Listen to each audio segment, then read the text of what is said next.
Are we live right now? Wait. Are we back? Are we back, ladies and gentlemen? It is a Saturday night live stream. What's up, guys? It's Mike, a guy who loves Star Wars. Okay, of course. It's been a while. We haven't had a live stream since Tuesday, which is insane. It's been a long time. After streaming almost every single day for about a week and a half doing Jedi Survivor and just our normal live streams, we took a few days off. Okay? We took a few days off. But we're back on track. We got the Saturday stream. We got the Tuesday stream. We got the Thursday stream. We're back on track. We're back on track, okay? So, of course, smash a gosh darn like on this video, and let me hear some hype in the chat. We're talking about Jedi Survivor today. We're talking about Steve Urkel today. We're talking about Grand Admiral Thrawn today, and I'm sure many of you, if you haven't seen the reports, are very confused on what the hell Steve Urkel is doing on the thumbnail, is doing in the title. Steve Urkel? Like, do you guys even know who Steve Urkel is? Steve Urkel. Anybody? Does anybody know who Steve Urkel is? Earth to Steve. Steve? You out there? Steve? First of the day was Honey Badger. He said, let's go, Saturday night live stream. Let's go. Zap says, I wonder if the good cup follows orders or if it's off on Saturdays. You'll just have to wait and see, Zap. Zap says, Grand Admiral SpongeBob. Mike, you on death sticks? What? I refuse to answer. You can't make me answer. Grand Admiral SpongeBob. I'm lost. You lost me, Zap. So let's just start with the Steve Urkel stuff, because it's confusing, it's weird, and it's completely bonkers. Okay, it's completely bonkers if we're being honest. Honey Badger says Steve actor is great along with a young Chris Rock actor, or that from Everybody Hates Chris. Is great along with the I get you. But let's get right into this article about this news story, I should say, about Steve Urkel, okay? So we're actually talking about the Steve Urkel. Like, we're not even joking when we talk about Steve Urkel. The actor who plays Steve Urkel, his name was Jaleel White, I believe, if I am remembering correctly. Jaleel White, and he has just been cast to be in the Skeleton Crew show. It's kind of strange. It's very strange, honestly. Like, you had back in The Mandalorian season 3, a lot of people were upset that Jack Black was in it, or not really Jack Black, but a lot of people were upset with that episode because it was such a side mission. But Jack Black was in it, Lizzo was in it, and Christopher Lloyd. Now you have the news that Steve Urkel's coming to Star Wars. So let's just get into the article. Let's just get into it. Let's do it. But before we do, what do you think about this? Are we like upset that Steve Urkel's coming? Are we like, no, don't do it? We learn your lesson from Lizzo and Jack Black and Christopher Lloyd, or are we like, yeah, why not? Because let's be honest, the Acolyte show is going to have Li Jiang-Cha, who is the star of Squid Games. It's going to have the girl who played the younger Wolverine, X-23 or whatever her name is, from Logan, the movie Logan. She's going to be in it. The Acolyte show is kind of a star-studded lineup when it comes to the cast. So are we kind of like, don't give us any stars in Star Wars, or are we like, please give us more stars in Star Wars? Where are we at? Where is the hype level at around bigger names coming to Star Wars? Because let's be honest, George Lucas, the GOAT himself, the creator himself, he's always said he wanted the right actors to play the roles. And let's be honest, Mark Hamill, Carrie Fisher, Harrison Ford were nobodies before the original Star Wars. But you also had Alec Guinness, who was a gigantic actor at the time in Hollywood when he was Obi-Wan. So it's kind of a balance of very low nobody actors like Hayden Christensen, like Ewan McGregor, like Daisy Ridley, like John Boyega, and then like more known actors like Poe Dameron, what's his name, Oscar Isaac, and Alec Guinness, and wow, I'm completely blanking on his name, Kautuku, Sir Christopher Lee, you kind of have to have the balance, you know? So I don't know how you guys feel about this, or how you feel about even the Acolyte show having all those stars and all this other stuff, but I want to know. I want to know what you guys think about it. So let's see. Honey Badger says, no hype. No, I'm hype. He's a great actor. Lizzo cannot act. She took us all out of it. Jack Black portrayed the role great, and Christopher Lloyd is the GOAT. So Lizzo, it was not an actor. Well, she's not an actor. She's not an actress at all. She's a singer. She's a pop star. So, or I don't even know what kind of music does Lizzo make. Is it rap or is it like actual songs? I don't know. I honestly had no idea who Lizzo was before I had to look her up because she was in Star Wars. So yeah, Lizzo kind of took a lot of people out of it, but for me, it didn't because I didn't know who she was. Well, let's get into this article. Okay, let's get into this article. I'm going all over the place today. I'm excited. We haven't streamed in a long time, and I got a lot to talk about. So I got to talk about really, really fast. Okay, let's get into this article.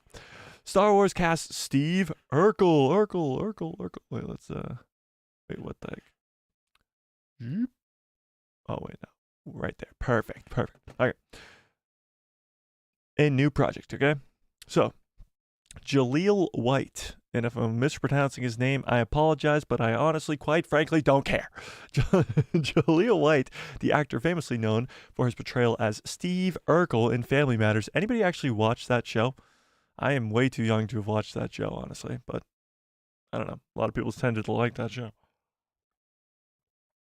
Family Matters was recently cast in an upcoming Star Wars series on Disney+. Skeleton Crew, dun dun dun. The show that everybody doesn't know what to think about. They don't know whether to be hyped or not because we don't know nothing about this show. Nothing. Literally nothing. We know Jude Law is going to be in it as a Jedi. We know it's going to have a few kids as the main cast, kind of like a Stranger Things meets Goonies meets Star Wars. And that's about it. The pirate from The Mandalorian Season 3, Vane, who escaped the battle between the Mandalorians and the pirates in Episode 5, I think, of Mando Season 3. He'll be in the show. We know nothing about the show. Like, almost next to nothing about this show. So it's going to be very, very interesting to see the news that is coming out, and the fact that the only news right now that is coming out about this show is that Steve Urkel's in it. It's kind of weird. There's a gigantic question mark about this show. We know almost everything there is to know, at least rumors-wise, when it comes to the Ahsoka show. We know a lot. World Between Worlds, New Beyond, Thrawn's Undead Army, Thrawn's right-hand man. Of course, the people that we saw in the trailer, the Ghost Crew in live action, all that stuff. We know a lot about the Ahsoka show. And that comes out in August. This show is supposed to come out this November or December, so this year, and we know nothing. Granted, we didn't really get a trailer. There was a short trailer shown at Star Wars Celebration to the people that were there, and we didn't get to see it, but we still know nothing. Usually, rumors will come out about shows where most people will be like, yeah, this is going to happen, that's going to happen, and whether or not it's true or not, at least there are rumors going around. There are no rumors going around about this show. No plot, no story, no nothing. So it's very, very weird when you talk about the Skeleton Crew show and all the question marks that there are around it. Because not many people in the Star Wars community, at least casual fans, even know the Skeleton Crew show is coming out this year. They don't even know it exists. More people know about the Acolyte show, of course, The Mandalorian. Everybody knows about that. Even the Andor show and all these other shows. But nobody knows about the Skeleton Crew show. And it seems as though every time I talk about it, people in the chat, even on my channel, which is a very small portion of people, are like, the what to the who now? But here's some information about the Skeleton Crew show. So, Skeleton Crew already boasts a star-studded creative team led by Spider-Man No Way Home's John Watts. So John Watts is the director of every single one of Tom Holland's Spider-Man movies. So Spider-Man Homecoming, Spider-Man Far From Home, and Spider-Man No Way Home are all directed by John Watts. So John Watts, whilst on set, whilst is a word, look it up, dictionary, whilst on set with Jon Favreau, who of course plays Happy in that movie, but also is a writer, director, and all that stuff with The Mandalorian. They had some conversations. John and John, they were like, "Yo, John, what's up?" He's like, "Yo, John, yeah, yo, John." And he said, "I got an idea for a Star Wars pitch." He had an idea. He wanted to make it real bad, and John said, "Look, what me and Dave are doing right now over with the Mandoverse, this would fit in perfectly." So that's kind of how the Skeleton Crew came about, and they kind of streamlined this show to be made as fast as possible, and we'll get it by the end of this year, which is all great news. Whenever you hear stuff like that, like a passion project and people that are really invested in creating this very quickly and integrating it into the story of the Mandoverse, it's great news. Great news. So I actually am really excited for the Skeleton Crew show, but again, there is so many question marks around this show, so we shall see. It was also confirmed that Daniel Wan, if I'm messing up these names, you know what? Just yell at me in the chat. Just be like, "Mike, you're stupid. This is how you say it," okay? Confirmed that Daniel Wan, I'm just going to stick with that, and Daniel... Why do people have weird names? Just have a normal name. Jeez. So Daniel and Daniel, at least they have the same first name. The directors of Everything Everywhere All at Once. Still haven't seen that movie, by the way. I've heard it's unbelievable. It won almost every award at the Academy Awards, but I still haven't seen it. Have you guys seen Everything Everywhere All at Once? Still haven't seen it. I've heard it's really, really good, though. But the directors of that movie are directing episodes of this Skeleton Crew show. So again, you got John Watts, who did amazing stuff with the Tom Holland trilogy. And then you got these guys who made the best movie of last year, Everything Everywhere All at Once, who are directing episodes of the Skeleton Crew show. And Jon Favreau's involved and Dave Filoni's involved. So right away, the creatives behind the scenes, you got good names and you got good people working on the show. So the directors of Everything Everywhere All at Once will be behind the camera for at least one of the upcoming episodes of the show. The series will follow Jude Law, so that is, of course, wait, did they show a picture of Jude Law? No, they don't. Jude Law, let's look him up. Jude Law, this handsome fella right here. He's supporting the beard now. Let's open that up full screen. Well, that is the most blurry picture you've ever seen, huh? Let's try a different one. He's supporting the beard now. We got to get one with a beard. All right, we'll do this one. This is Jude Law. You know him as Dumbledore in the new Fantastic Beasts and Where to Find Him. You know him from Robert Downey Jr.'s Sherlock Holmes. He was Watson. What else is Jude Law in? I don't know. But this is Jude Law, and he's going to be in Star Wars. He's going to be a Jedi, and he's going to be one of the main characters of the Skeleton Crew show. Continuing. This series will follow Jude Law through the galaxy as he leads a group of kids in a Goonies-like manner. Goonies meets Stranger Things meets Star Wars. However, the heroes will apparently be confronted by pirates already seen in The Mandalorian. So they're talking about Vane from The Mandalorian Season 3, because we saw, what was the main pirate's name? Somebody help me out. What was the main pirate's name in The Mandalorian Season 3? We saw that guy go down in a fiery explosion. So all those pirates are gone. But Vane did escape. He was like, "Peace out. I'm a live. I choose life. I choose life. I choose life." But those pirates, at least Vane, Zane, Blaine, whatever, will show up in the Skeleton Crew show. So this is Jaleel White. Right there, this handsome fella. Very close up, zoomed in picture of his face. The Steve Urkel himself. He's old now. I mean, not like old, but he's old, you know.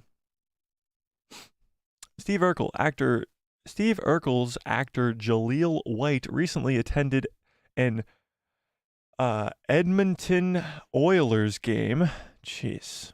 Edmonton? Really? They had to give that place a team name? Jeez. The Oilers. Some names are just stupid. where where he was invited to a Sportsnet's broadcast table for a short interview. In this interview, which was shared by at ZJLang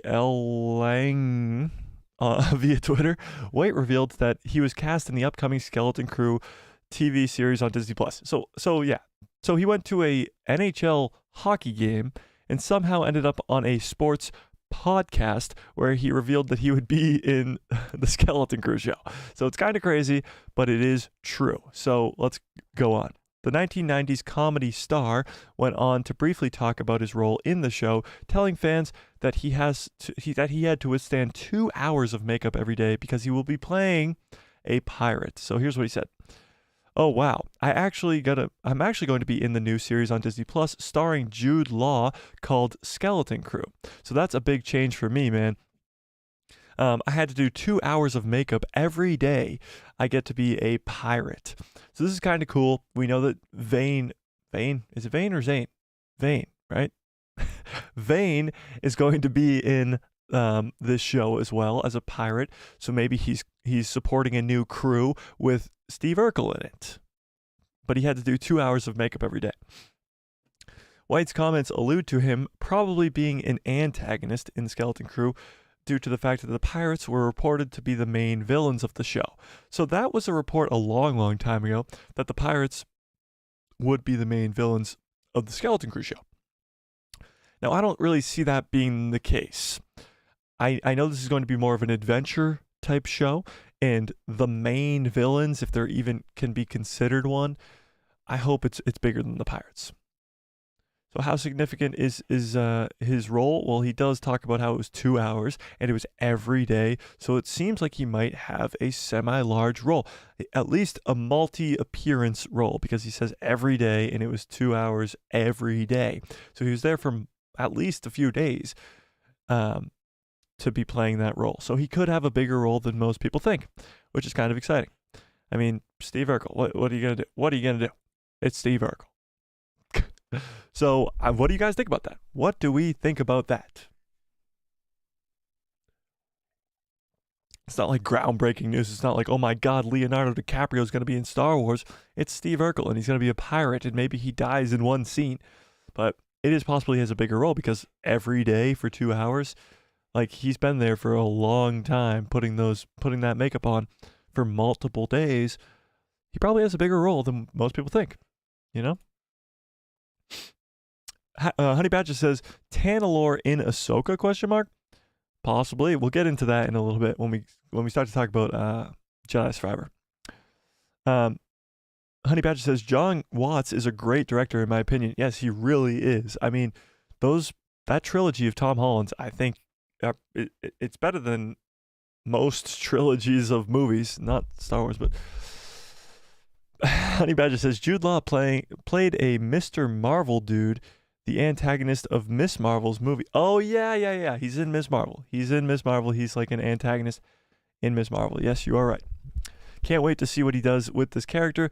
I think it'll be pretty cool. I think the Skeleton Crew show is going in under the radar, and I think a lot of people are going to be surprised at how good this show is going to be. I think it's going to be a lot like The Mandalorian Season 1, where nobody knew anything about this show, and it blew our freaking socks off. The Mandalorian, right away, Episode 1, Season 1, is just straight fire and banger, and it's just Grogu at the end, and it's like, holy crap, what is going on here? And I think that could be what the Skeleton Crew show does as well. There's also rumors going around that it could take place in the New Beyond, or a portion of the show could take place in the New Beyond.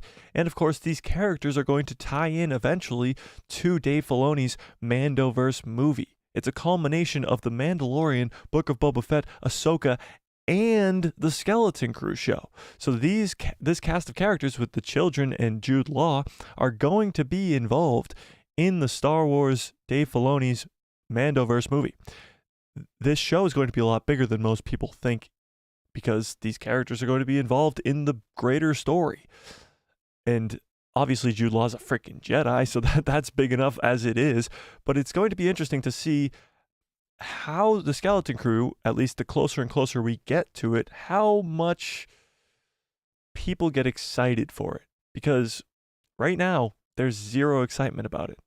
And it seems like most of the hype in the Star Wars community is for Ahsoka, which is still months away. But it seems like the majority of people are way more excited for the Ahsoka show than any other project right now. But then second on the list seems to be the Acolyte show. And the Skeleton Crew show doesn't really seem to be anywhere in the conversation. Maybe we should do a poll on the community tab of the channel to see which show most people are excited for, because I can almost guarantee that Ahsoka's going to be the top, maybe Acolyte next. I could even put Andor Season 2 on that list, and I think Skeleton Crew will still be at the bottom. So, I don't know. It's very interesting to see, because I think Skeleton Crew could be really, really good. Jude Law is a great actor. Him as a Jedi with a Goonies-type, Stranger Things-type cast of children going on an action-adventure, that's Star Wars right there. That is literally Star Wars in a nutshell. Action-adventure with a Jedi, with kids and fun, cool stuff, force, cool stuff. That's what we want to see. So, and it's of course going to tie into the greater Mandoverse storyline.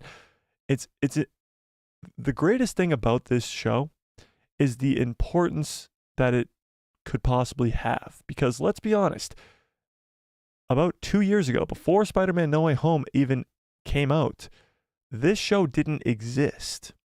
John Watts came up with it and pitched it to Jon Favreau on the set of Spider-Man No Way Home.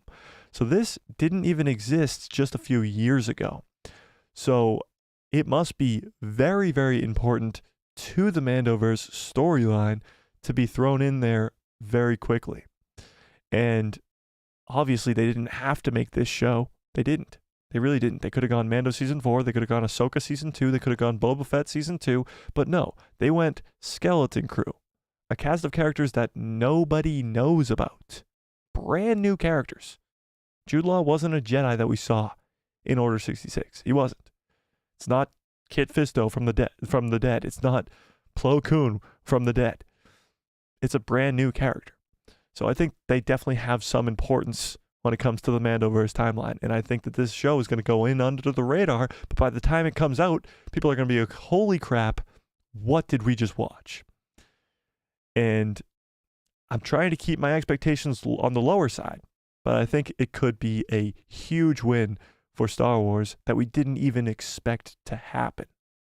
At least that's what I think. When you think about the creatives that are behind it, John and Dave still, Jon Favreau, of course, and Dave Filoni, John Watts, and now the Everything Everywhere All at Once directors, Daniel and Daniel. It could be a freaking good show. Could be a freaking good show. Honey Badger says, The Mandalorian Season 1 was a masterpiece. I'm ready for Skeleton Crew and Acolyte. Mando Season 1 really was a masterpiece. When you actually think about it, Season 2 was way better. Like, way better. But that's Mando Season 1 didn't have to be as good as Mando Season 2, because Mando Season 1 is the introduction to those characters. It's way more important in the scheme of things because it's the beginning. And you have to have a beginning, obviously. You can't just go right to Season 2, or else it wouldn't make sense and it wouldn't be as felt, as emotional, at least. You know? Honey Badger follows up and says, and all the shows will connect in the Mandoverse movie. But question, what is the title of the movie going to be? That's what I'm most interested to find out. Most excited to find out. I would guess, now this is just a complete guess, but I would guess that it would be Heir to the Empire. Now, Ahsoka already said Thrawn is coming in as the Heir to the Empire in the trailer for her show. But I don't see, like, if you, at the next Star Wars Celebration, which isn't until 2025, if they put up a trailer for this movie, this Dave Filoni directed Mandoverse movie, and like they always do, where it's just the Star Wars and then it splits in half and then the title comes out, people will absolutely lose their freaking minds if it says Heir to the Empire. Because everybody knows Heir to the Empire. Most Star Wars fans who, not really casual fans, but most sweatier fans have read all the Heir to the Empire trilogy, know the legends that is the Heir to the Empire with Thrawn and with Jorah Sabaoth and with Luke, and all these other cast of characters with Mara Jade and all these other people. People know and love that Legends material. And Dave Filoni's always said it. Legends is just free real estate. And that's kind of what we're looking for here. We're looking for Dave Filoni to come in and give us everything we ever hoped and dreamed for in an Heir to the Empire movie. That's hopefully named Heir to the Empire. If that answers your question. Honey Badger says, with Heir to the Empire, we're definitely going to get Luke and Boba. Luke and Boba will also be in it. This movie will be mind-blowing, especially with the animosity Boba could have with Luke, and I can't wait. I don't think you could just get Luke Skywalker. I think in this movie you could get Luke, Leia, and Han Solo for the first time together after Return of the Jedi, because the sequels just, for some reason, didn't do that. Didn't put the original three in the same scene together. So you could have the three of them, Chewbacca, and all these other people, maybe even Lando Calrissian too, all back in this movie. Why not? Go big or go freaking home. And Star Wars fans want to see the go big. And we know Dave Filoni, and he's going to go big. He did the World Between Worlds. He did the Mortis arc in the Clone Wars. He did some crazy ass stuff, bringing Ahsoka back from the dead through the World Between Worlds. Having these Loth Wolves be able to teleport across a freaking planet. He does wild things. So I believe he will do wild things when it comes to this Heir to the Empire, Mandoverse movie, whatever you want to call it. I think Dave Filoni's going to do some crazy, crazy stuff, and I do believe we will see Luke, Leia, Han, Boba Fett, even like you're saying, all in this movie. Maybe not the entire movie centered around those characters, but they definitely will make an appearance, in my opinion. And honestly, if I'm being completely honest, I will be let down if they aren't, because all of the Heir to the Empire stuff, in Legends at least, is revolved around those main cast of characters. Why would Thrawn, coming in with an undead army of stormtroopers and Night Sisters and red lightsaber wielding people, if he's coming into the Star Wars galaxy, you're going to tell me that Luke, Leia, and Han aren't going to be there to stop him? It just sounds crazy to me. It just sounds crazy to me. I don't see a world where they aren't involved. I just don't. I don't at all. Honey Badger says, if it's non-CGI characters portraying Luke, Leia, and Han, I want to see Sebastian Stan playing Luke. I definitely think it will be deepfake. It will be deepfake for all three of them. I don't think they're going to want to recast Carrie Fisher, for one, but I also don't think that they're going to want to recast any of them just because they've already deepfaked Luke twice. At the end of Mandalorian Season 2 and in the Book of Boba Fett, and it just keeps getting better and better the more they do it. I mean, Luke Skywalker in the Book of Boba Fett was just perfection. It was so good, and nobody can tell me otherwise, because you're stupid if you think that. You're stupid. If we're being honest.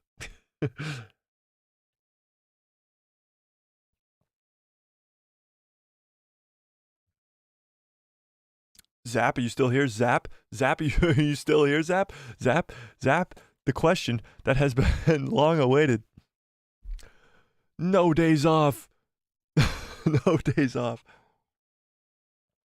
Yeah, exactly. Exactly. So I'm hoping that they do the deep fake for Luke, Leia, and Han. And I do hope that we see them all together in the same room together. Dave is the guy. Dave is that guy, and he can get it done. You know? Honey Badger says, but that would be awesome to get the big three on the screen together. Yes, it would. It would be the greatest thing ever.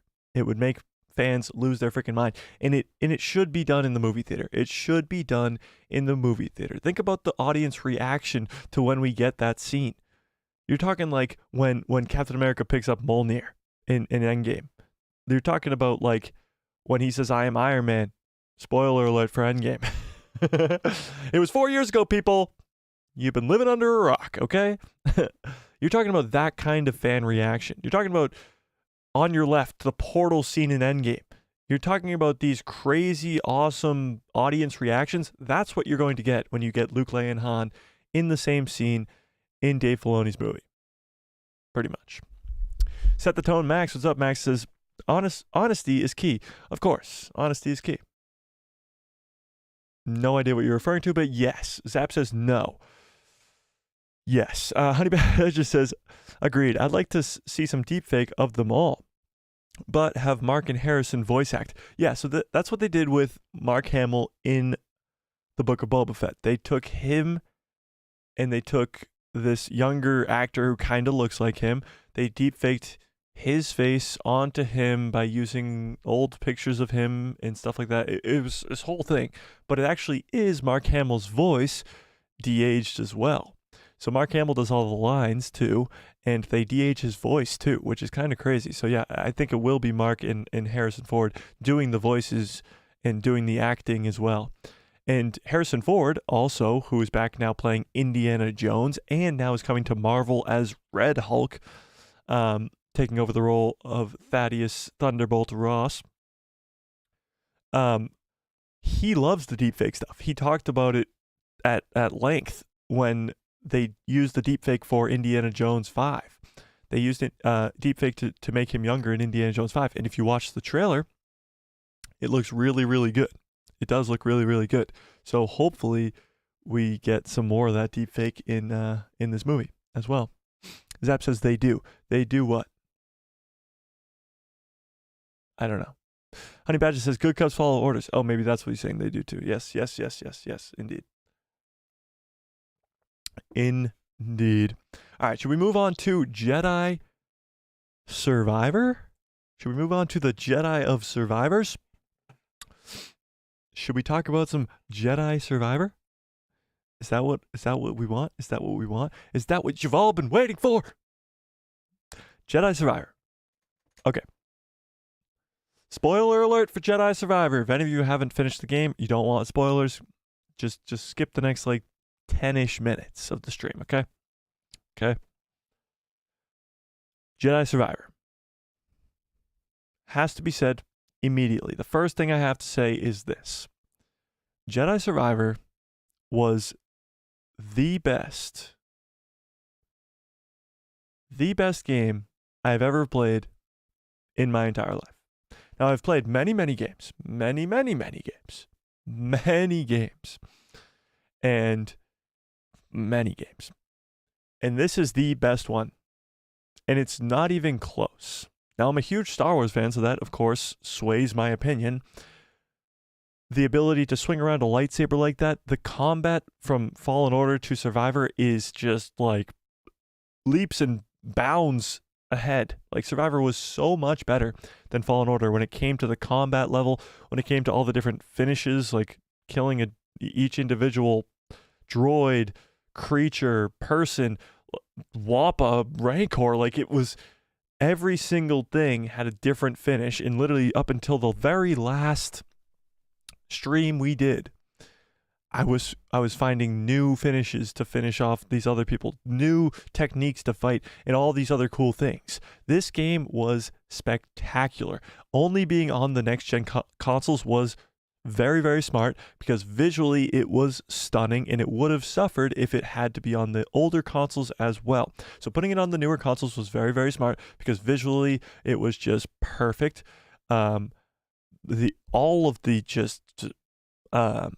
fight scenes and all the cut scenes, they just looked perfect. Not to mention the fact, if you guys watched my streams, Cal Kestis on my streams wore a bandana the entire time, had a nice Master Shifu mustache the entire time.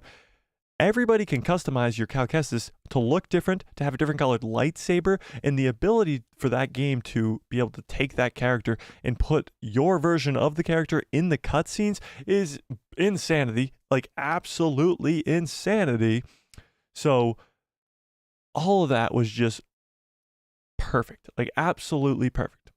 Now let's talk about the story, because the story blows my freaking mind to this day. I finished it a week ago now, or a little less than a week ago. I finished it at the beginning of this week, or last week.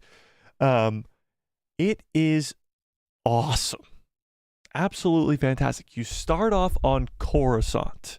Just right out the gate, you're on Coruscant. You see the Jedi Temple, which is now headquarters for frickin' Emperor Palpatine.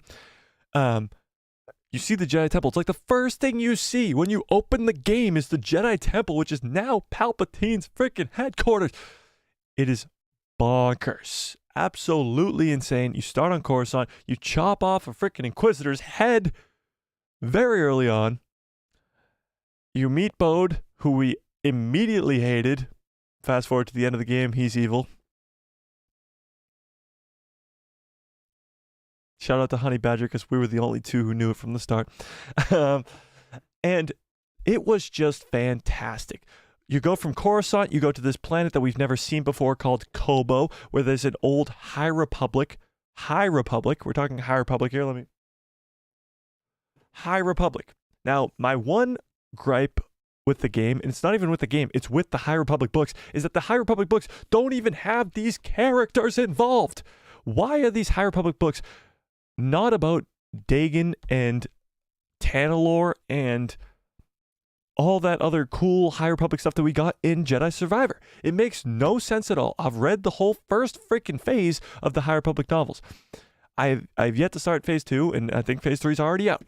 But as far as I know, Tanalorr, Dagan, all that stuff is not even mentioned once in these books. And it's a huge missed opportunity, but it has nothing to do with Survivor and everything to do with those books. Because the coolest thing that I've ever seen from the High Republic era so far was Tanalorr, was Dagan, was all this cool stuff that was involved in Jedi Survivor. And it got me really, really excited for High Republic.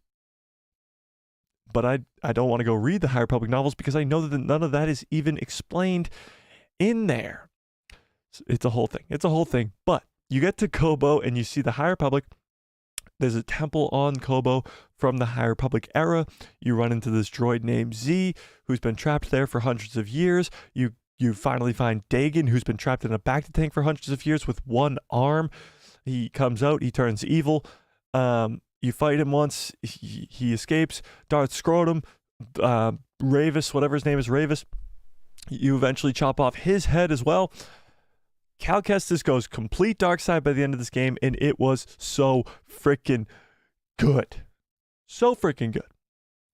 But you go from Kobo, you go to Jeddah. Jeddah from Rogue One. Jeddah. And that's where Seer is. You get to play as Seer later, but we'll get to that. You go to Jeddah, where Seer is and where Merrin is. And Merrin and Cal make out a bunch in the game. So, yeah. Yeah. So, Merrin and Seer are there. And her master, Cordova, I think his name is Master Cordova. And then you have to go to Kobo's moon, where you fight Ravis again. And all this to pretty much go try to find a way to this hidden planet called Tanalorr. Now, Tanalorr is behind this, what do they call it? The Kobo anomaly, or the Kobo something like that. But it's behind that, and you have to get through that to get to the hidden planet. So it's a hidden planet away from the Empire. So Cal sees it as a safe haven. Now, Seer on Jeddah is a member of the Hidden Path. Now, this was first ever brought to canon in Kenobi. Actually, it might have been in the comics first, but in Kenobi, it was brought to live action. Now, in the Kenobi show, we learn about the paths. We learn that Kenobi uses them. We learn that Princess Leia uses them. And we learn that Quinlan Vos uses them as well, and other Jedi who are trying to escape the Empire. Now, Cal Kestis is invested, and he wants to help by getting Tanalorr to be a hidden safe haven for Jedi or for other people running from the Empire. So that kind of becomes the main goal. You kill Dagan off, and a lot of people were complaining that you killed off the main villain fairly early in the game, but that was not the main mission of the game at all. It was to get to Tanalorr, and Dagan was to explain what Tanalorr was, and then you kill him. We still hate Bode for the majority of the game, and we hate on him the entire time because he's the worst, and we hate him. But we go back to Jeddah, where you bring a compass that Dagan had, an ability to get to Tanalorr, and you give it to Master Cordova, who is supposed to fix it, and then you go off and have a nice night with Merrin. Cutscene. We don't know what happens, but let's be honest, we know what happens. Then you come back in, and you talk to Cordova, and Bode freaking kills him. Bode kills Cordova, takes the compass, and begins to escape. The coolest chase scene I've ever played in my life. You fight Bode, and you die. And I thought I lost. I thought I just lost the game. I was like, wait, what? And you die. Cal Kestis dies. You become Seer. You play as Master Seer. And you fight Darth Vader. And it's probably one of the best lightsaber duels in all of Star Wars.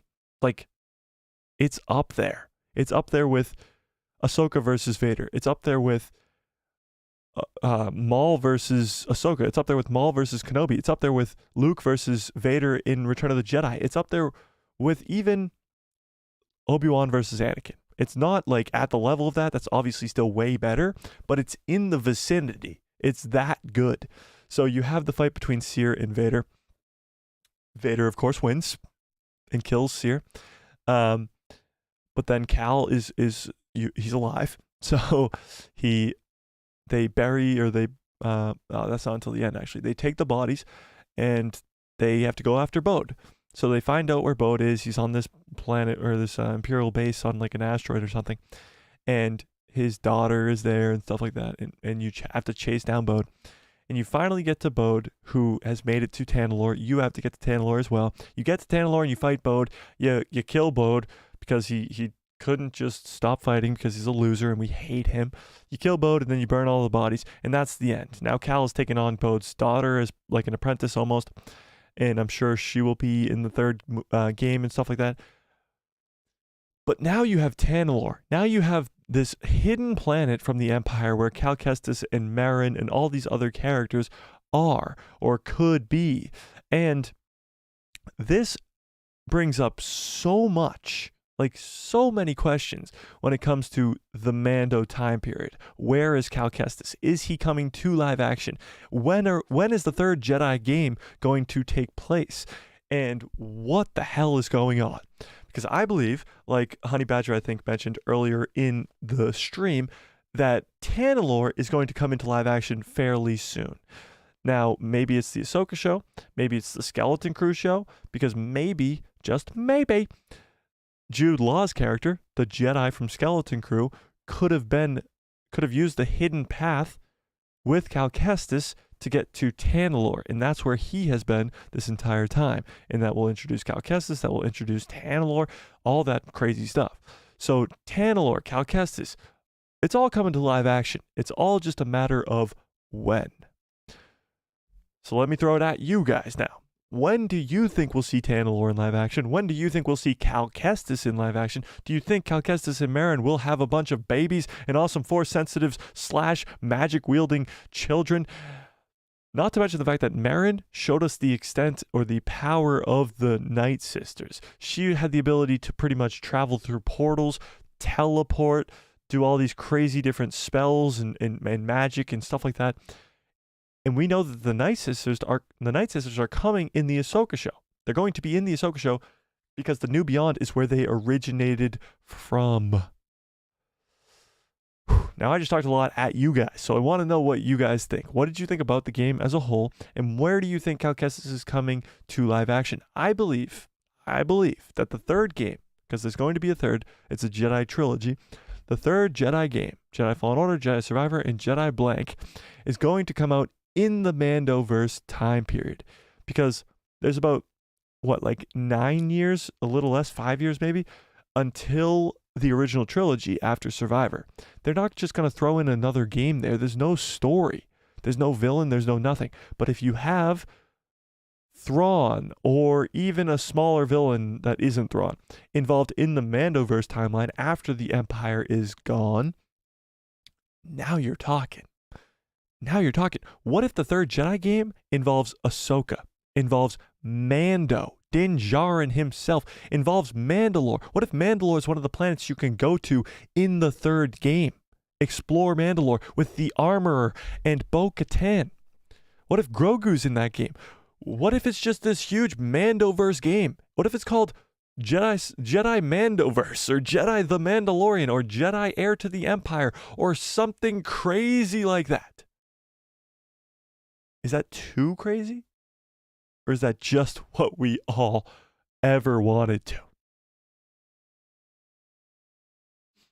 Now, I just missed a ton, an absolute ton of chats because I just talked for like 10 minutes. So I'm going to go back and read. Honey Badger says, Jedi Survivor was goated. Facts. Set the Tone Max, by the way, love the name. And it's in all caps, so should I start yelling it? Set the Tone Max says, the soundtrack to Ahsoka needs to be on point. Yes, I think it will be too. I mean, Dave Filoni's he's no slouch when it comes to soundtracks too. Honey Badger says, Jedi Survivor is the best game of all time. Fight me. I won't fight you. It is the best video game of all time. It is. Maybe somebody else will fight you, Badger, but I won't. Set the Tone Max says, no Star Wars project can succeed without iconic soundtrack. Can't just be the same old stuff. I completely agree. And that's why I think The Mandalorian is so successful. I mean, when you hear the dun dun dun dun dun dun dun, it's iconic. And it's the first thing that John Williams didn't create, so it had a lot riding on it, but it is just perfect. So yeah, I do hope the Ahsoka show gets the same level of soundtrack when it comes to The Mandalorian. Honey Badger says, all the cute scenes, I'm guessing he meant cutscenes. Cutscenes were amazing. Cal's my current favorite character in Star Wars besides Mando. This game was amazing. I loved it and hated to finish it. Can't wait for part 3. Yeah, yeah. It was tough to finish it because now it's over, you know? Zap says, is Yoda in the game as a flashback? Yoda's not in the game, right? No, Yoda's not in the game. No, I'm thinking about the Eclipse trailer where Yoda's in the Eclipse trailer. Yeah, no, Yoda's not in the game. No, he is not. But yes, he is involved in the High Republic, if that's what you're talking about, too. So. Honey Badger says, yes, sir, we called it. F Bode. Yeah, Bode's the worst. He follows up and says, Dagon is a made-up character fresh for the game, I'm pretty sure, as well as Tanalorr. Yes, they are. But that's what I'm saying. If you already had lore involved with the High Republic books, which are not doing well, by the way. These are not selling well at all. But if this game was connected heavily to those characters, then yeah, you would have a lot more people going and buying those books, trying to learn more about the lore, excited for the High Republic. But it's not. The Cal Seer transition was amazing. Top 3 lightsaber duels of all time, in my opinion. It is. Seer versus Vader is one of the best lightsaber duels in Star Wars. It's definitely top 10, and you could argue it's top 5. Honey Badger says, I loved it. I loved it. I loved all of the cosmetics. Just wish it would have had it customized. Could have customized the Mantis like you did in the Jedi Fallen Order. But man, the story, the cutscenes, the gameplay was absolutely perfect. Couple crashes, but 10 out of 10 game nonetheless. Yeah, you had a couple crashes on your streams, yeah. I had no problems with it, literally none at all. No crashes, no freezes, no nothing. And it was just absolutely perfect. Customizing the Mantis didn't bother me at all. I was never going to do that anyway. I hardly even customized BD1. I was more just invested in the story, which was fantastic, and I was very excited that it was as well. Honey Badger says, theory. What if Cal takes Luke's place in the story for the heir to the Empire? Jedi 3 is the Jedi Rise of the Empire or something like that. And Mando, Ahsoka, Skeleton Crew, and Book of Boba Fett all tie in through Dave's movie. What if Cal Kestis takes over Luke's role? I don't think so. I think Cal Kestis could have a big role in the movie, yes, but taking over Luke's role is a little difficult. Because Luke's role in the original Heir to the Empire is the most important. He is the main character, as he should be. But I don't see Cal Kestis as that same type of character. You know? Cal Kestis, especially towards the end of that game when he went almost completely dark side, was awesome. It was so freaking cool. Having him almost go dark side was amazing. Yeah, so I don't know. Maybe. But I do think Cal Kestis is coming to live action. Like, should we even pull it up? I'm going to pull it up anyway. Let's pull it up. Is Cal Kestis coming to live action? Yes or no? What do you think? Is Cal Kestis coming to live action? What do you think? I think it's a no-brainer. If they don't bring him to live action, I think that would be a huge mistake. Like a huge mistake. Because what the hell are you waiting for? This is one of the most successful franchises of video games ever. The first game sold, I don't even, how many did the first game sell? Jedi Fallen Order. It sold over 10 million copies by 2020. By 2020. And this game came out in 2019. So 10 million copies in the first year. How about Survivor? Well, that's not how you say it. Boom, boom, boom.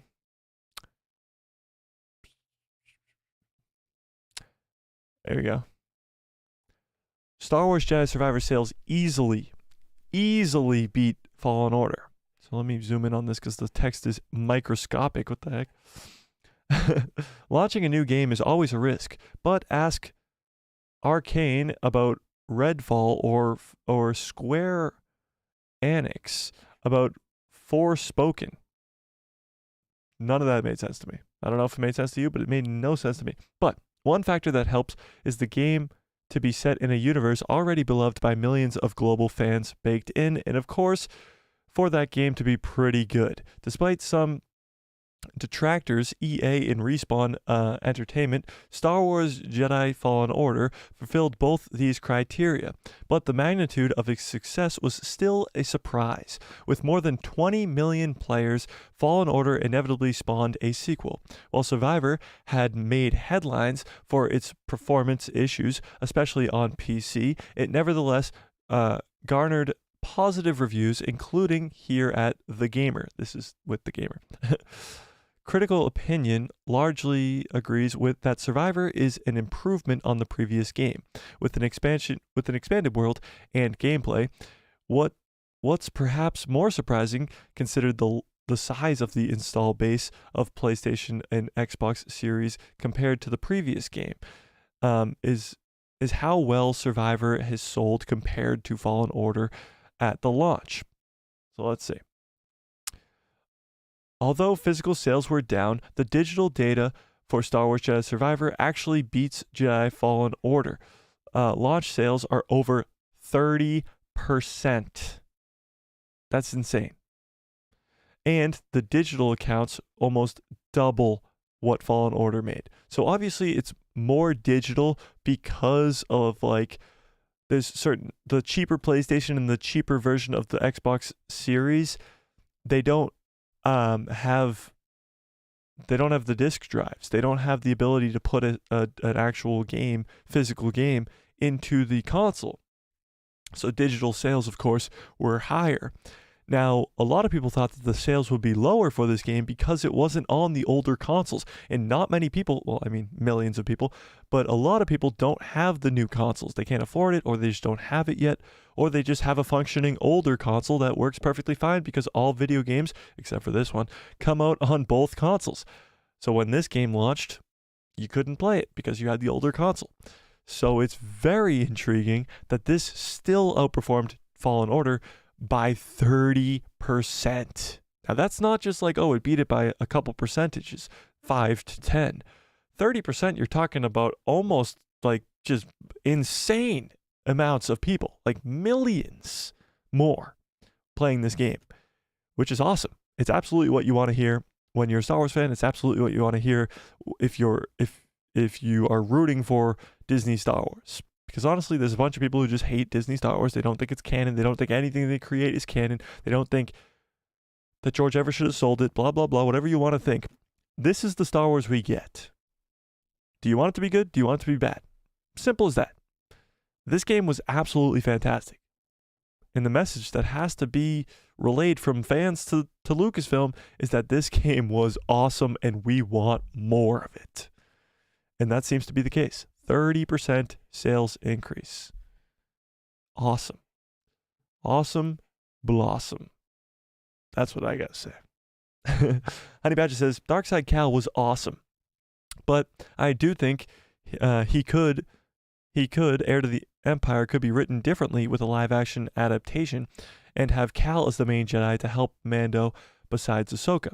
I could definitely see that. But I need Luke, Leia, and Han in there. At least for a few scenes. They need to be involved somehow, some way. or there has to be an explanation as to why they aren't involved. Yeah, there just has to be. There has to be an explanation there. There has to be. I don't see Luke, Ahsoka, and Cal all fighting against Thrawn.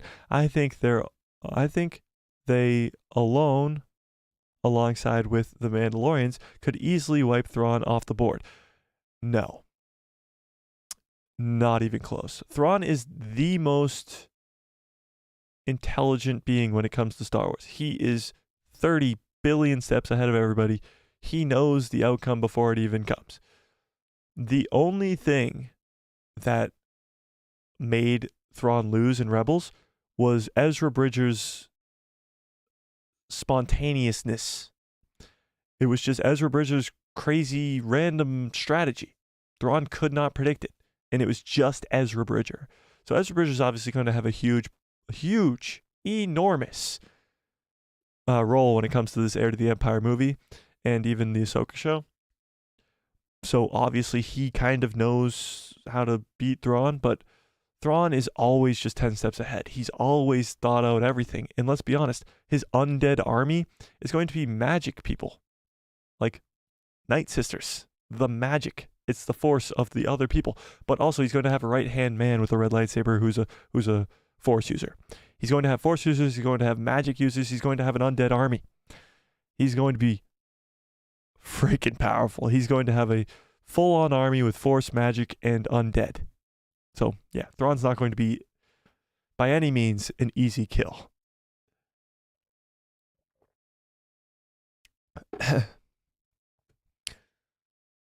Especially because the movie will be set 20 to 23 years after Jedi Survivor.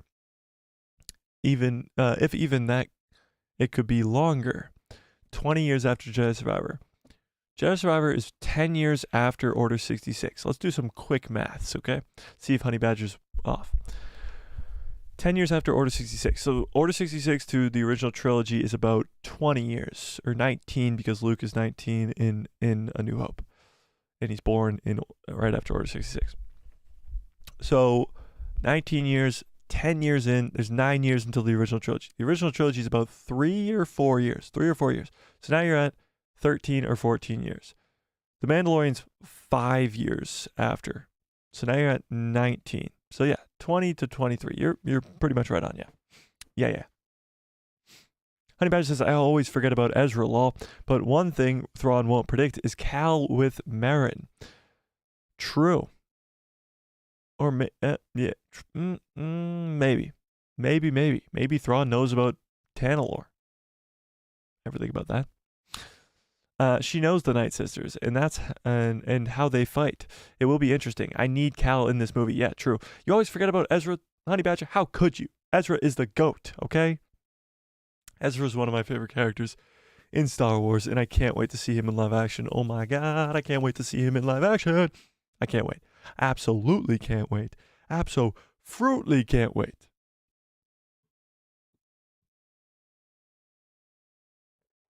All right. Let's move right along here. Let's talk about this, okay? When it comes to the Rey movie, wait, don't click away. When it comes to the Rey movie, fans love to argue, you know? They love to bicker, they love to bicker. They love to argue, you know? But how cool would it be if the Rey movie, because it's the new Jedi Order, involved Grogu, Ezra Bridger, Cal Kestis, and a Jedi version of John Boyega's Finn? Now you're talking about something great, okay? You're not talking about a Rey movie that has a new Jedi Order with a bunch of new characters. That's directed by nobody. Now you're talking about an actual movie with a new Jedi Order that actually involves the Jedi at the time that are huge fan favorite characters. Cal Kestis, Ezra Bridger, Grogu, and Finn. Sure, make Rey the Grand Master. Who cares?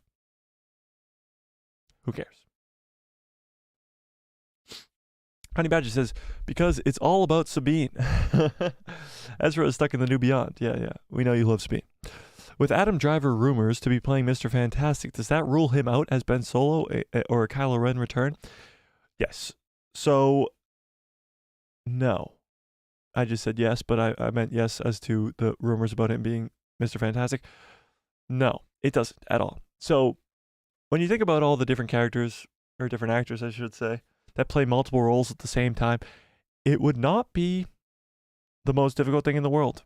Honestly, when you look at like Chris Pratt, he just did Mario, he just did Guardians of the Galaxy, but you look at like I'm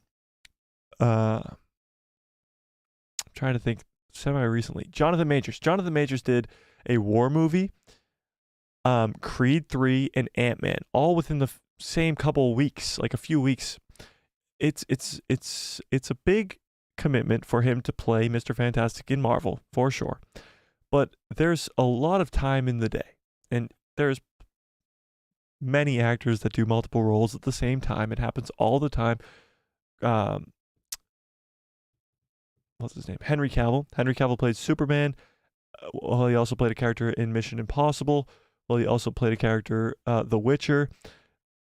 You can be a part of multiple franchises, and the easiest two franchises to be a part of at the same time are Star Wars and Marvel because they're right next to each other at Disney and Lucasfilm.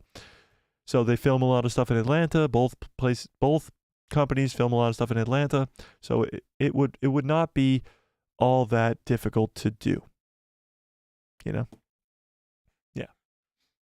But here's some other news regarding the Rey movie. 2025's Star Wars movie, Lucasfilm confirms Luke Skywalker's impact on the next film. So a lot of people were like, well, are we going to see Luke? Are we going to see a Force Ghost Luke? Are we going to see him involved in this movie at all? Let's see. According to Lucasfilm president Kathleen Kennedy, boo, boo, boo, boo. She'll be gone by the end of the year, okay? Luke Skywalker still has a role to play in Sharmeen Obaid-Chinoy's 2025 Star Wars movie. The upcoming film was officially announced at Star Wars Celebration in April and is set to focus on Rey, played by Daisy Ridley, 15 years after the events of The Rise of Skywalker. The plot details from the film are scarce because guess what? It hasn't even been written yet. Okay. The plot details are scarce from the film, of course. But it has been reported that Daisy Ridley's Jedi Master is set to fall into the role as the Luke or the Obi-Wan of the situation as she rebuilds the Jedi Order. And while it remains unknown if any more familiar faces besides Rey will pop up in the latest Star Wars epic, it seems at least one of the classic Jedi will be key to the proceedings. Luke's role in the next Star Wars movie. Despite the death in The Last Jedi, boo, boo, Luke Skywalker will play a key part in 2025's Star Wars film with director Sharmeen Obaid-Chinoy. I think I should get some I mess up names all the time. All the time I mess up names. But let's be honest, I could be messing up her name every single time, but the confidence I bring to this lady's name, I deserve some credit, okay? You say that name. You say that name. Say it. Say it right now. I dare you. That's what I thought. It's not that easy, huh? Yeah. That's what I thought. Speaking in the latest issue of Empire magazines, Lucasfilm president Kathleen Kennedy remarked that the upcoming blockbuster, that remains to be seen, blockbuster will see Daisy Ridley's Rey building the new Jedi Order based on the text that she was given and that Luke Skywalker imparted her on. So this is what Kathleen says. Everybody, ready your boos, okay? Kathleen Kennedy, boo. Okay. We are going very far back. We are looking at the present. Wait, what? We're going very far back. We are looking at the present, and now we are moving 15 years after the rise of Skywalker. The First Order has fallen. The Jedi are in chaos. Very interesting. The Jedi are in chaos because Rey is supposed to be the last Jedi, but whatever. There's even a question of how many exist anymore. I could tell you right now how many exist. Rey, Grogu, Cal Kestis. Well, I guess we don't know if those people are alive, right? True. We don't really know how many exist. I guess. And Rey's building the new Jedi Order based on the text that she was given and that Luke imparted on her. Imparted? Luke literally, Luke was going to burn these to the ground. Rey stole them. Frickin' Last Jedi. Stupid. Okay, calm down, everybody. It's gonna be okay. It's gonna be okay. These are the sacred texts, of course, that they were talking about that Luke tried to burn down, but Rey stole. While not a direct confirmation that Mark Hamill's iconic Jedi will be making an appearance, it does confirm that even after death, Luke Skywalker will still have his presence felt throughout the Star Wars universe. The text mentions were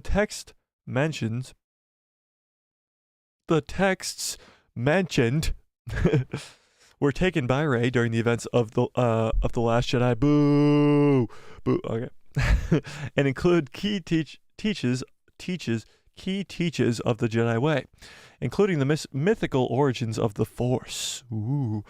Early discoveries related to wielding it and how one could even repair a kyber crystal.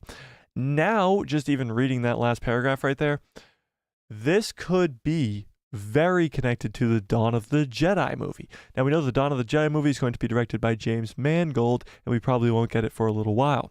But it's going to be exploring the first ever Force users. Now, if Rey is going through the first sacred texts of the first ever Jedi, which include teachings of the Jedi way, including mythical origins of the Force, and early discoveries related to wielding the Force, and how one could repair a kyber crystal.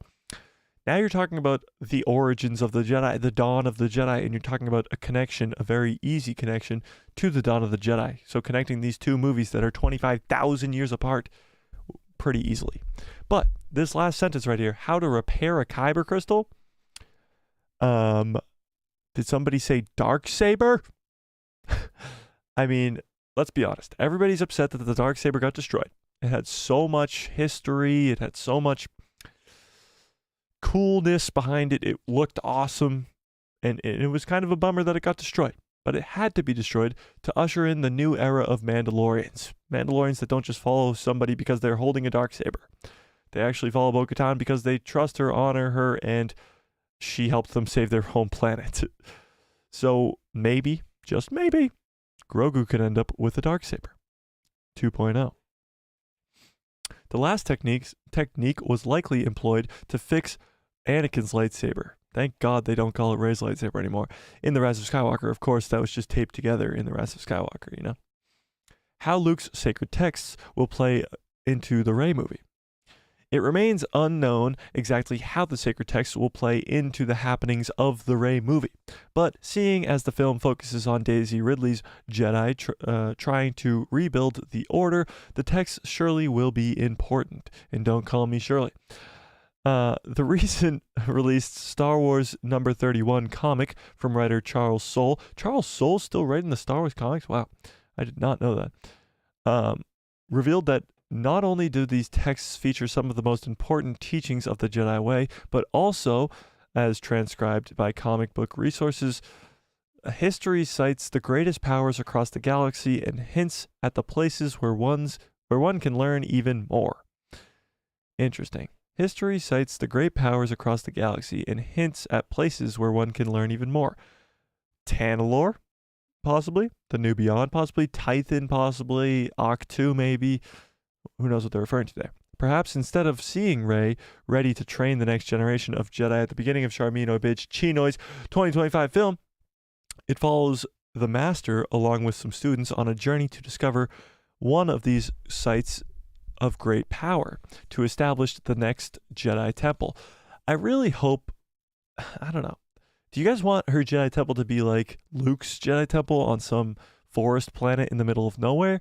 Or do you want her Jedi Temple to be the Coruscant Jedi Temple that should still be standing at this point? Like, we don't really know what Coruscant looks like at this point, but as we know in canon, it still exists and it's still standing.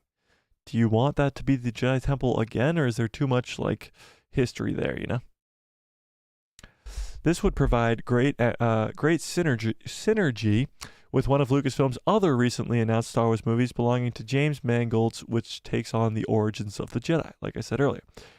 What if one of these Jedi sites ends up being where Mangold's film will resolve? Wow, that'd be cool. Maybe audiences will even see these texts of Luke's getting written from the first Jedi film, forming a nice narrative bridge from Mangold's movie to Mark Hamill's Luke Skywalker all the way through to Rey's new Jedi Order.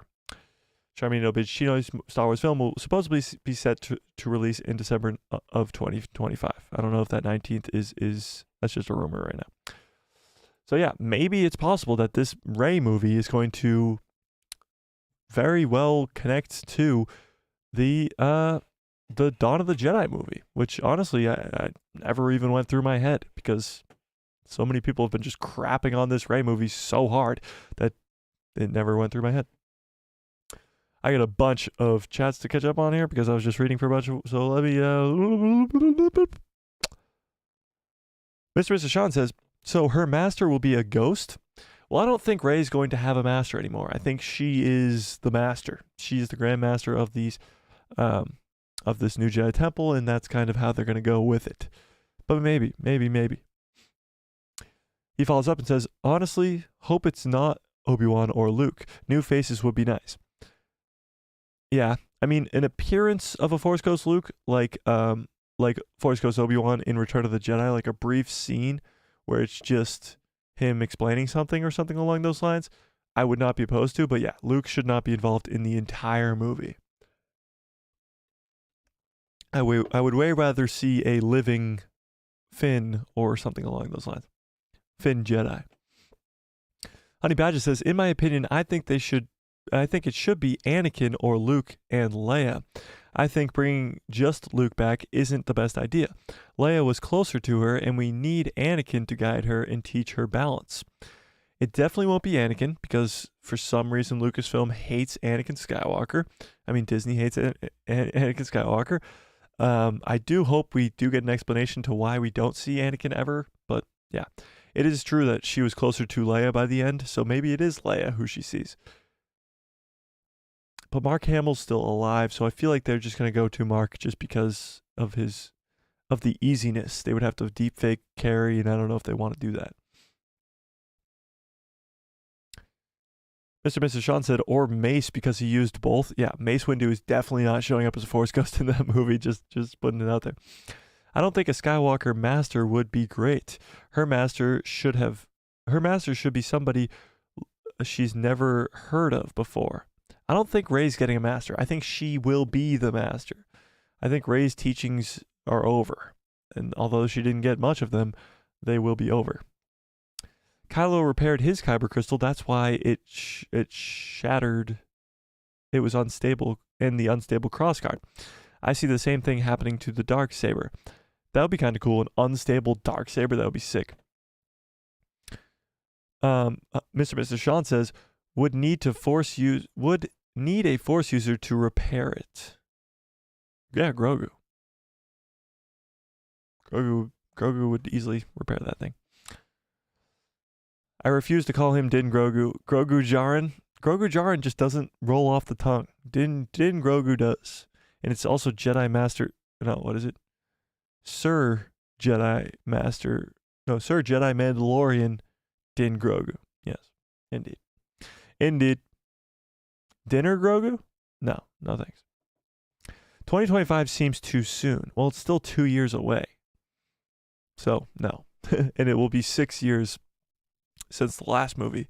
So, no. Don't say those things. Don't say those things. How long has it been in development? Over a year. A little over a year.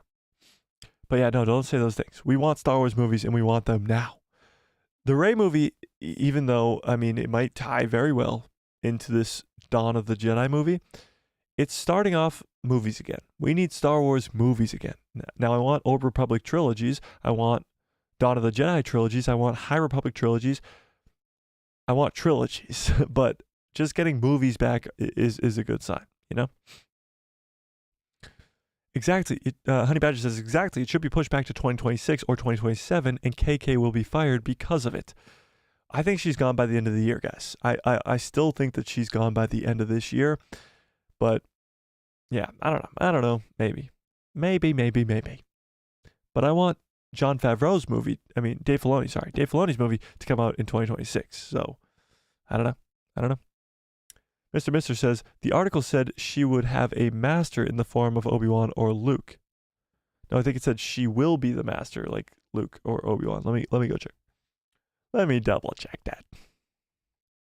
It says, It says, plot details from the film are scarce, but it has been reported that Daisy Ridley's Jedi Master is set to fall into a role as Luke or Obi-Wan of the situation as she rebuilds the Jedi Order. So they're saying that Rey's character is going to be the Luke, the master of the new Jedi Temple, or the Obi-Wan, the one who has to guide Luke. Like, she is now the guider.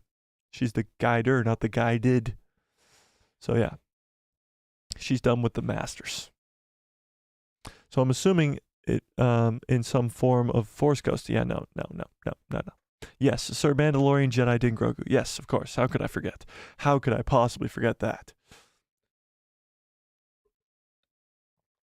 How could I possibly forget that? Well, so far, it's 100% of you guys say yes. Cal guesses this is coming to live action, but that's just the good news.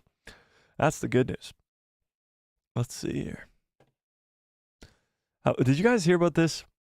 Freddie Prinze Jr. saying like he was forced to come back to play Kanan. So Freddie Prinze Jr., if you guys are unaware, is kind of a loose cannon. You know, he's kind of a crazy guy. But here's what he said. Speaking in a recent interview with The Big Thing podcast, Star Wars Rebels star Freddie Prinze Jr., who played Kanan Jarrus, revealed that he was forced to return to Star Wars after Rebels cancellation.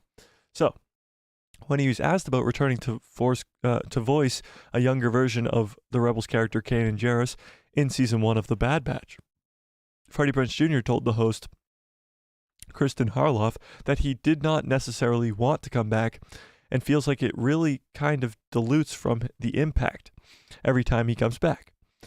So, Katie said, you did do stuff for The Bad Batch in the beginning of the first season. And Freddie Prinze Jr. said, I was, yes. I didn't necessarily want to. I feel like every time you hear Kanan's voice since Star Wars Rebels ended, it kind of dilutes the impact. I get where he's coming from, but he is way off here. I think that having Kanan at the beginning of Rebels, having Kanan in at the beginning of Bad Batch, and having him in Tales of the Jedi is cool. It only adds to the character. Freddie Prinze Jr. is kind of crazy. On his character's vocal cameo in Episode 9, The Rise of Skywalker, the Rebels actor remarked that he didn't want to do that either. He said, I didn't want to do that either. I was asked to do a favor, and I feel like all their favors are used up now. He really just does not give two shits. This guy's like, I don't want a job, pretty much. Like, he doesn't care anymore. He's like, I played Kanan, and I'm done playing Kanan. This frustrated statement is in line with his past comments from Freddie Prinze Jr. speaking with Extra TV. The actor elaborated that on his Rise of Skywalker cameo, telling the story of how they called him and asked if he was down to play some Kanan stuff. So this is what he said. They called me and asked if I was down to play Kanan. I'm always down to help out my family over there, and I went in and Matthew Wood was doing the sound design. He also voiced every droid from that Roger. That's Matthew Wood. And it was just him in the room. Then J.J. Abrams came in and kind of broke down the scene, said what was going on, and I'm pretty sure that we all read the same speech.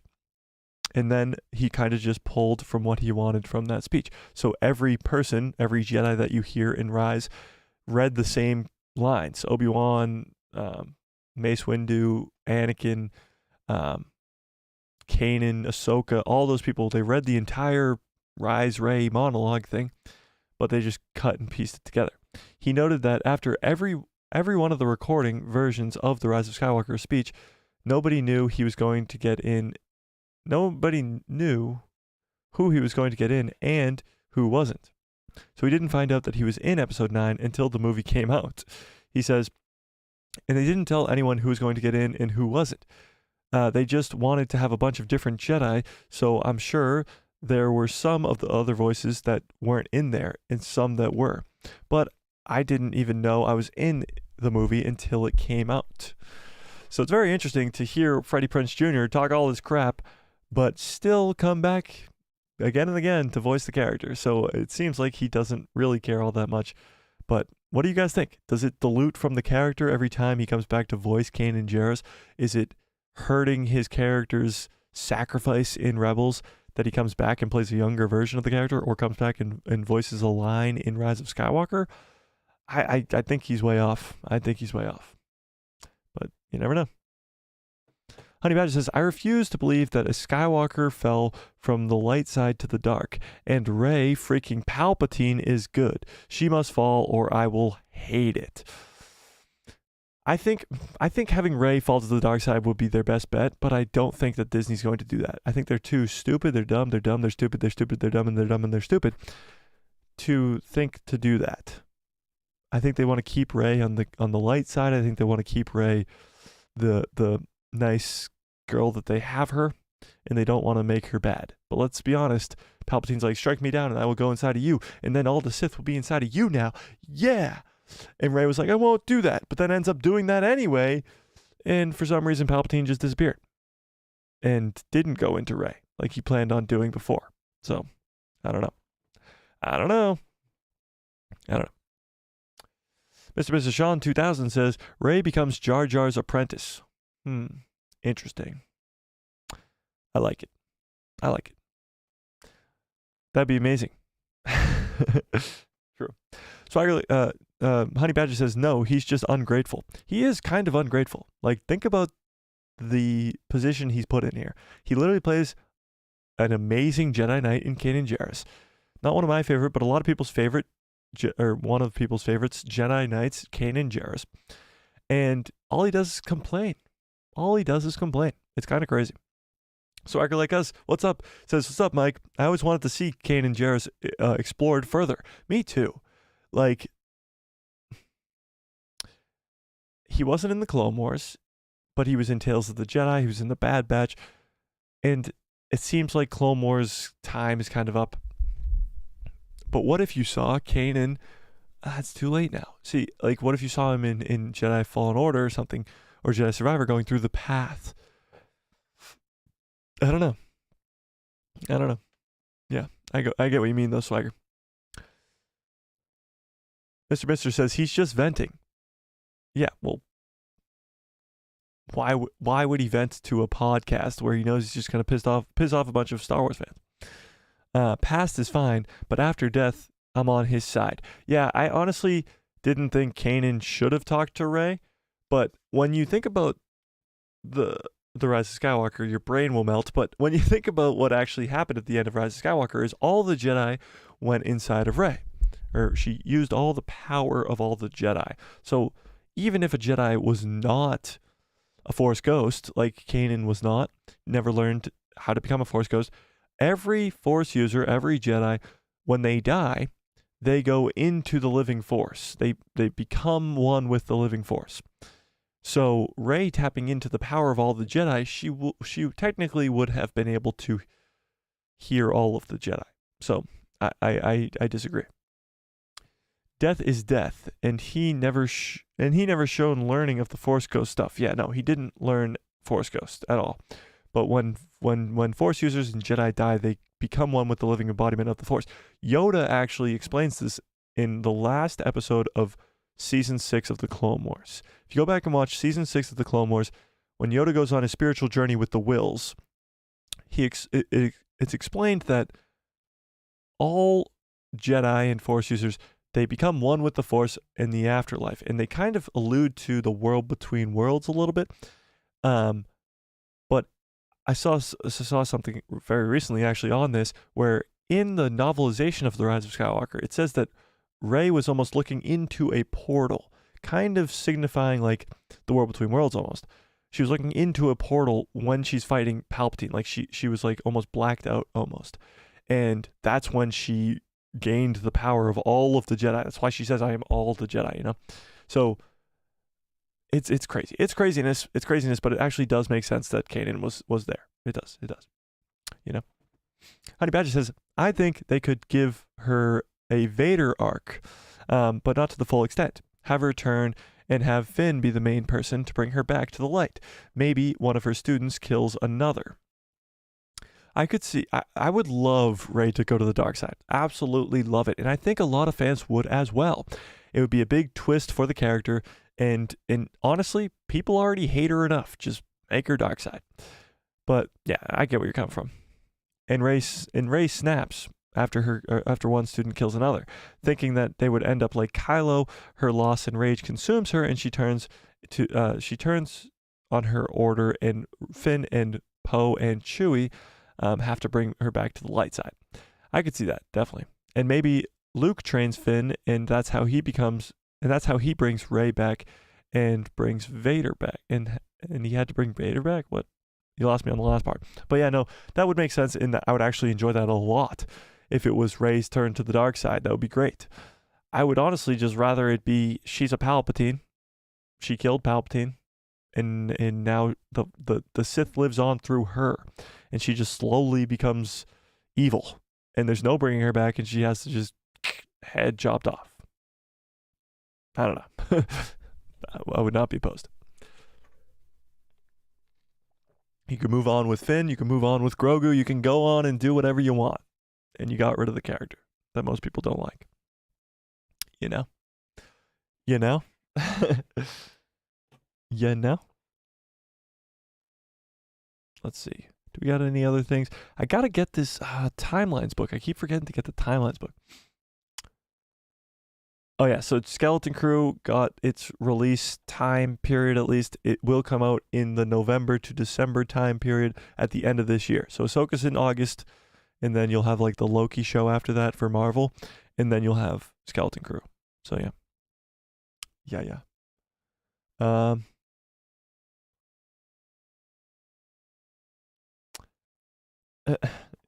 What else we got? I think we covered all of it, at least for today's news. We've gone for an hour and a half almost already. Wow. Wow.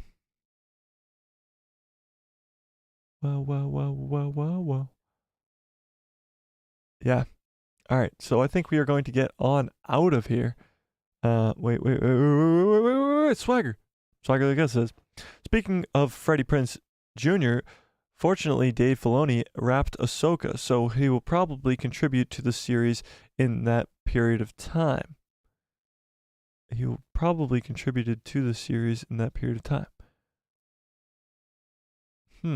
think Kanan has anything to do with the Ahsoka show, Swagger? You think he was involved, or... Well, maybe, because she's using the World Between Worlds. You think we could see Kanan in a flashback in live action?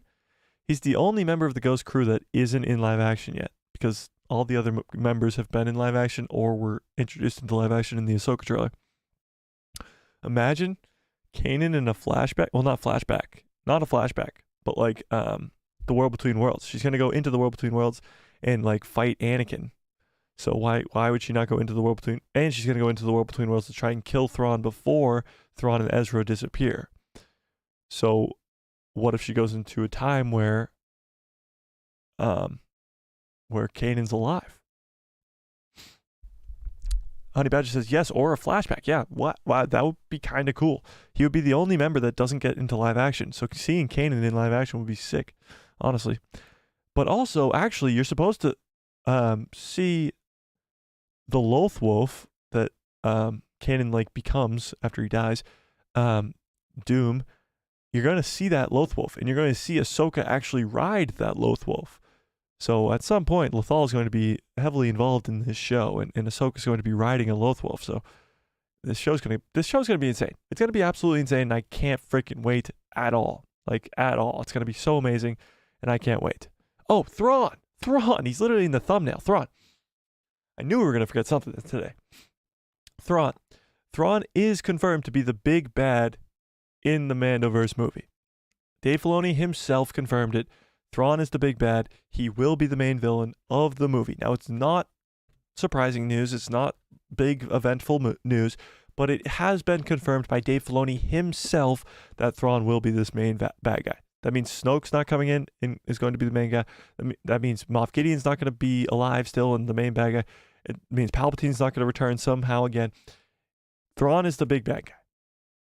Great news. Dave Filoni himself, fantastic. Absolutely great. But yeah, that's all the news for today. Swagger Like Us says, in the Disney era, Kanan and Cal Kestis are the best new additions. Ezra is definitely up there too. Ezra and Din Djarin, of course. Din Djarin as well. And Grogu, of course. Grogu. Yeah. I mean, people crap on Disney Star Wars all the time. They have a bunch of dubs. The Mandalorian, all the characters in that show. All of them. Grogu, of course. Rebels, Kanan, Ezra, the whole Ghost crew, you know? But yes, Disney era has some great new characters. And almost all of them, actually, almost all of them are connected to Dave Filoni because Babu Frick was not. Mr. Sean says they need to go Thrawn justice. I don't know what that means. Only good Disney era villain is Gideon. Snoke wasn't bad until they killed him off and just made him a clone. But yeah, no, I agree. Gideon was great. Thrawn will be great, but he's not really been fleshed out yet. But yeah, I guess you're right. Yeah. Swagger Like Us says, Ezra, Grogu, Din Djarin, Sabine, Hera. The Bendu is my fave too. Yeah, there you go. Yeah, Disney's got a bunch of cool characters, okay? They do. So, yeah. All right, let's get on out of here. You guys are the absolute best. Thank you for sticking around for this stream. We'll have streams all this week on Tuesday, Thursday, and Saturday. Watch out for those. I was going to say something else. I forget. Of course, smash a gosh darn like on this video, hit subscribe, and hit that bell so you get notified every time I post a video, and my pretty face will show up in the recommended feed of yours. I know, it's been really slow around this channel. I mean, missing the live streams and stuff like that. And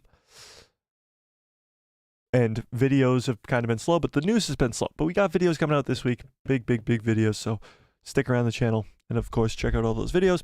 Honey Badger says, everybody's forgetting about Chopper in live action. I know, Chopper's already been in live action, though. If you guys forget, he's in Rogue One. It's like a brief scene. He rolls across the screen, but he's in Rogue One. So yeah. Love Chopper. We love Chopper. Chopper's one of the best droids ever. Top 3 at least. Yeah. All right. Tomorrow's Mother's Day, so tell your mothers that I say hello, and happy Mother's Day. For Seer, yeah, Seer's the goat. Dies to Vader, but in an awesome way. Very awesome. Okay. Let's end the poll. Where's the poll at? Of course, 100% of you want live action Cal to come.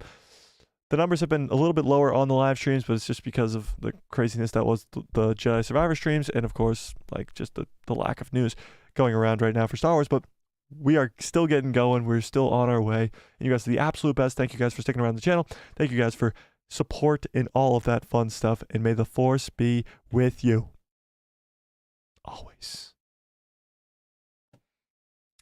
What a great stream. What a great show. You guys are the absolute best. Have a great rest of your evening. Have a great rest of your lives.